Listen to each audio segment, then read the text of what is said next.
हाम्रो च्यानललाई सब्स्क्राइब गर्न नभुल्नुहोला अनि दायाँतिरको घण्टी चिन्हलाई पनि थिच्नुहोस् ताकि सबैभन्दा पहिला तपाईले हाम्रो भिडियो अपलोड भएको जानकारी पाउनुहुनेछ। धन्यवाद। www.pokharavoice.com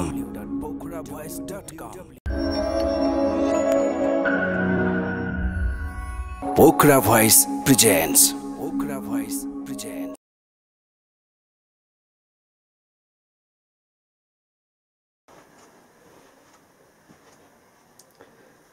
I would like to welcome all of you.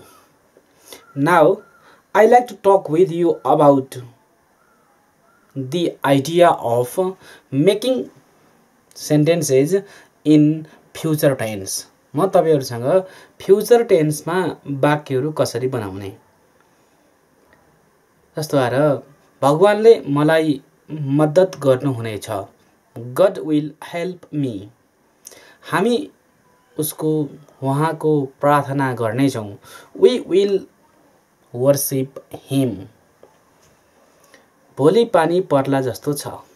It will rain tomorrow. सीताले शास्त्रीय संगीत सिक्नेछन्। Sita will learn classical music.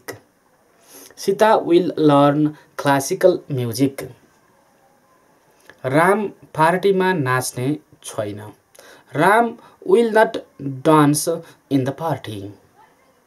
Ram will not dance in the party.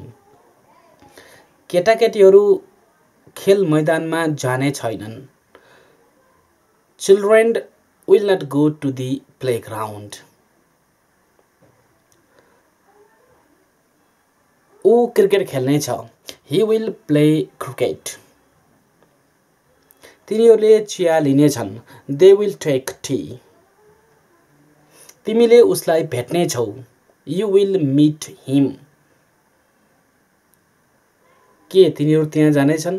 Will they go there? तिनीहरू कहिले जानेछन्? When will they go? के तिनीहरू भोलि आउँदैछन्? Are they coming here tomorrow? Are they coming here tomorrow? तिमीले यो काम कहिले सम्पन्न गर्न जाँदैछौ? When are you going to complete the work? When are you going to complete the work? तिमीले कहिले विवाह गर्दैछौ? When are you going to get married? When are you going to get married? यो घर कहिले खाली गर्न जाँदैछौ? When are you going to vacate the house? घर कहिले खाली गर्न जाँदैछौ? When are you going to vacate the house? In such a way, you can make sentences in future tense. Thank you very much.